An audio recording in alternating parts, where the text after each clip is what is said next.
Hello everyone, thank you for sticking with us through the first part. We've covered roadsters, wagons, and coupes that age gracefully, but the final Mercedes on this list is something different. It's not just reliable, it's immortal. A car whose engineering borders on arrogance, built with no regard for cost, weight, or the accountants who begged for compromise. The model that still defines the term over-engineered.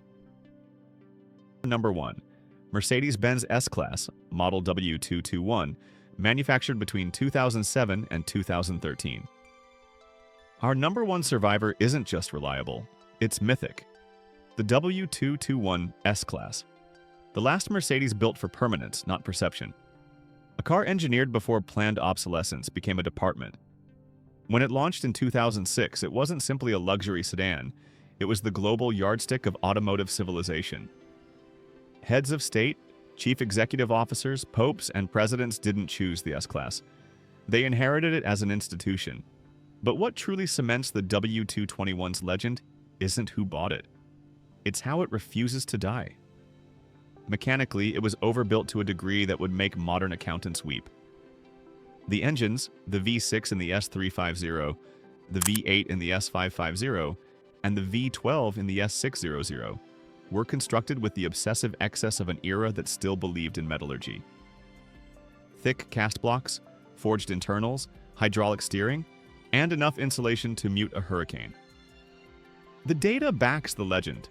In 2023, IC Cars ranked the W221 among the top 5 luxury cars most likely to surpass 250,000 miles, with an average longevity rate of 2.7 times higher than its successor, the W222. Owner ratings on Kelley Blue Book sit at 4.6 out of 5, with maintenance satisfaction outpacing every rival in its segment. And it isn't rare to find them running like new after 15 years. Taxi fleets in Dubai and Berlin still operate W221 diesels with odometer readings north of 400,000 miles. Original transmissions intact. In an era when luxury means lease only, these cars simply refuse to retire. What made it indestructible wasn't luck, it was restraint. The W221 was the last S-Class before Mercedes fully digitized the driving experience. Its electronics were robust, not omnipresent. Its air suspension was mechanical first, electronic second. And unlike the W220 that preceded it, a car plagued by early 2000s quality crises, the W221 was hand-assembled under a corporate edict to win back trust whatever it costs. That order nearly bankrupted Mercedes. It also produced arguably the last true S-Class. Common problems exist, of course. Aging airmatic compressors, occasional electrical gremlins, and the inevitable hydraulic fluid seepage. But unlike the catastrophic failures of later models, with turbos cooking themselves and 48-volt systems failing like clockwork, these issues are predictable, fixable, and rarely terminal. Even major repairs cost less than half of those on the W222.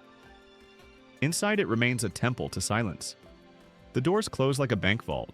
The dashboard is stitched from real leather, not vinyl, and the wood trim is thick enough to outlast its owner. Press the starter and the engine doesn't ignite so much as inhale.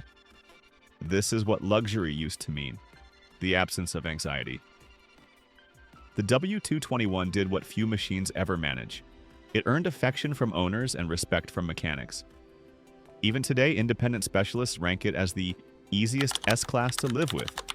Parts available, systems logical, engineering honest. It's not perfect. No car is.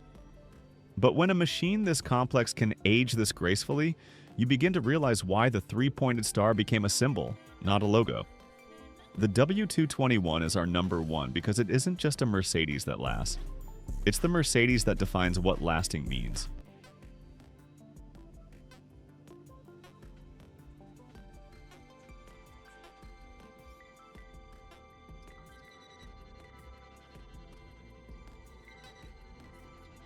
When you study these 10 cars together, from the humble GLK to the Imperial S-Class, a pattern emerges. Please, if you haven't watched part 1 already, please check it out from our description below. Truly, the 10 cars embody not just mechanical reliability, but corporate clarity. They were built in a moment when Mercedes still believed durability was a feature, not a side effect.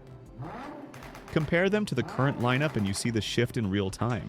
Touchscreens replacing buttons, subscription services replacing craftsmanship, and luxury measured in pixels instead of precision.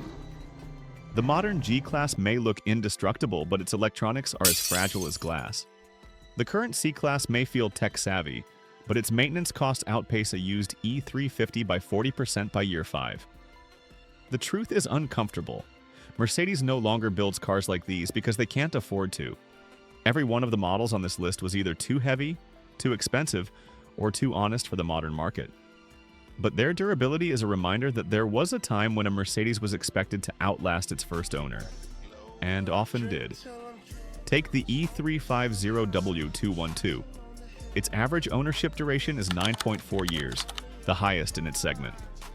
Or the GLK 350. Resale value retention after 10 years stands at 43%, unheard of for a German SUV. These aren't nostalgic memories. They're statistics that prove design discipline matters. And perhaps that's why the W221 S-Class still commands reverence. It was a car that cost more to build than to sell. A financial absurdity, but an engineering masterpiece. When Mercedes realized they could no longer replicate it profitably, they didn't try. They moved on to cheaper materials, thinner sound deadening, and quicker design cycles. The world moved with them. But a few drivers still remember what the word Mercedes used to mean. Behind every car on this list is a community that kept them alive. Owners who refused to scrap what still had life. Mechanics who memorized every torque spec and shared the fixes online for free. Forums like MB World and Benz World that became digital libraries of longevity. When you read through thousands of threads, a pattern emerges. A culture of care. These owners don't just drive their cars, they steward them. They know the sound of a healthy aromatic compressor by ear. They can smell the difference between fresh oil and fuel dilution. They treat maintenance as ritual, not chore. That may be why these cars still feel alive. Durability isn't just steel and oil, it's the human will to preserve quality when the world no longer rewards it. However, the irony is stark. While modern Mercedes models promise autonomy and AI, their lifespans are measured in warranty periods, not decades. A 2024 C300's electronic architecture contains more lines of code than a SpaceX rocket. It also contains more potential failure points. A single defective sensor can immobilize the car until a dealer connects proprietary diagnostic software. Meanwhile, a 2010 E350 can run with half its modules disconnected and still get you home. That difference isn't technological progress, it's philosophical abandonment. The new S-Class can change lanes by itself. The old one can cross continents by itself. The choice between them is the choice between novelty and legacy. The cars on this list are the last Mercedes built before luxury became conditional.